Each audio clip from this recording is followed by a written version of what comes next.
You're 7 years old in 18th century Kyoto when a strange woman visits your family home. She examines your face like you're a prize melon at the market, turns your hands over, checks your ears. Weird flex, but okay. Next thing you know, your parents are accepting money, and you're being whisked away in a fancy palanquin. Congratulations! You've been hand-selected for the most exclusive girls' club in Japan. Too bad no one asked if you wanted to join. First night and you're already missing home when the door slides open. In walks the most stunning creature you've ever seen. White face, red lips, hair styled higher than your family's entire house. She smells like flowers and moves like water. A real-life geisha. You're starstruck until she notices you staring. Fetch my tea, you little rat. Dream meet reality. Day 1 and you're already learning the pecking order. You rank somewhere between the house cat and yesterday's rice. While other 7-year-olds play with dolls, you're learning how to kneel for hours without your legs falling off. Fun childhood, right? The house mother corrects you when you call the women geisha. In Kyoto, we are geiko. Tokyo has geisha.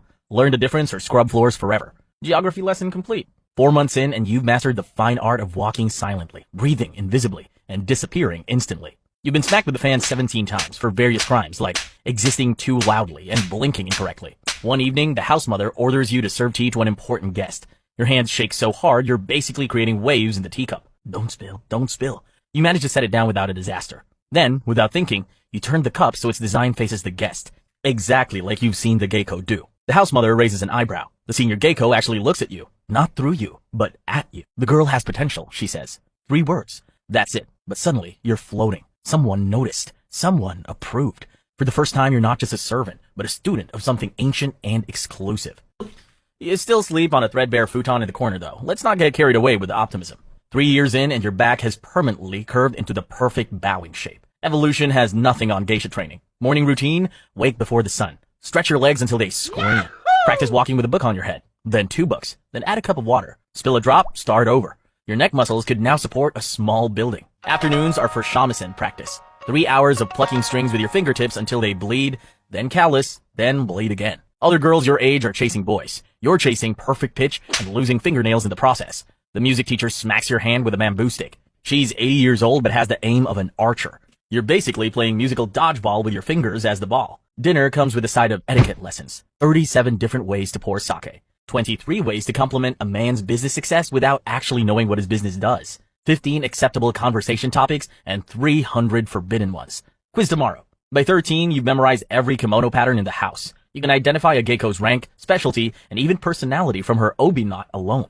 Useless skills everywhere else in the world. Essential currency in yours. Then comes the day. The house mother calls all 4 shikomi to the main room. 4 girls enter. 3 will remain servants. 1 will begin formal maiko training. Your heart pounds so hard you're sure everyone can see her kimono moving. Then she looks at you. This one, she knows how to watch and listen. She'll begin training next month. You made the cut. Now, the real work begins. The next few years are a blur of advanced training. Dances so complex your feet develop their own vocabulary. Music lessons where missing a single note earns you a rap on the knuckles. By 15, you're finally ready for your debut. The day before your Miss Hidashi, you're ordered to strip down and soak in a wooden tub. 3 senior geiko inspect every inch of your body like you're a racehorse.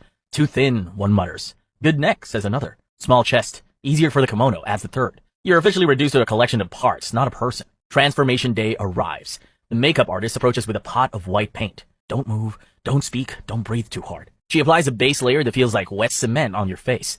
Your skin screams beneath it. Beauty is pain, and apparently also partial suffocation. The hairdresser has the muscle definition of a sumo wrestler. She tugs, pulls, and molds your hair into a structure that could withstand a typhoon. Hundreds of pins dig into your scalp, each one a tiny dagger with its own personality. You name the most painful one Stabby McStabberson. Now for the kimono. Not just any kimono.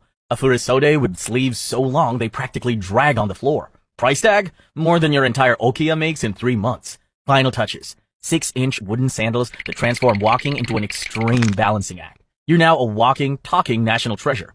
Unlike the senior geiko who wear wigs, your elaborate hairstyle is your actual hair, which explains why you'll sleep on that wooden neck block for the next few years. Beauty is pain, sleep is optional. Also, you kind of need to pee, but that's not happening until the evening. Your onesan guides you to your first tea house. Remember, she whispers, you're not selling your body. You're selling access to a fantasy. The fantasy that beauty and art still matter in this world. First customer interaction. A wealthy merchant. Sake reddened face. You pour his drink exactly as practiced. He compliments your innocent beauty. Your onesan laughs at exactly the right moment, drawing his attention away. Lesson 1. Redirection is your best defense. A handsome young patron requests you specifically at his business gathering. Your heart does a little flip, betraying your professional cool.